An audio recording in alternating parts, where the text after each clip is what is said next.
L'autre sujet qui nous intéresse ce lundi, c'est ce grand rassemblement qui s'est déroulé durant le week-end des témoins de Jéhovah à Villepinte, aux portes de Paris. Oui. Alors, gros rassemblement, des milliers de témoins de Jéhovah, 23 000, 25 000 selon les chiffres, au parc des expositions de Villepinte, au programme, des discours, des représentations bibliques, mais aussi une cérémonie de baptême de dizaines de fidèles. On le voit là sur cet article de Libération.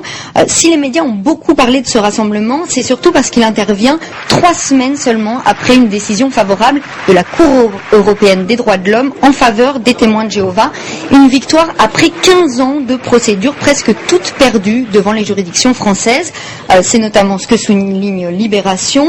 L'affaire concernait un dossier très complexe de redressement fiscal, mais ce qu'il faut retenir, c'est que la CEDH, pour la première fois, a admis que les témoins de Jéhovah ne sont pas une secte comme la France le retenait, mais bien une religion, une très bonne nouvelle pour les témoins de Jéhovah. Écoutez le président de la Fédération française.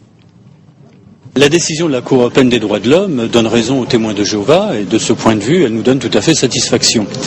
Pour la première fois de son histoire, la France a été condamnée pour atteinte à la liberté de religion. C'est sans précédent. C'est donc une nouvelle victoire pour les témoins de Jéhovah. En fait, c'est la deuxième ces derniers mois, puisque en mai, la Cour administrative d'appel de Paris avait autorisé la présence d'aumôniers des témoins de Jéhovah en prison.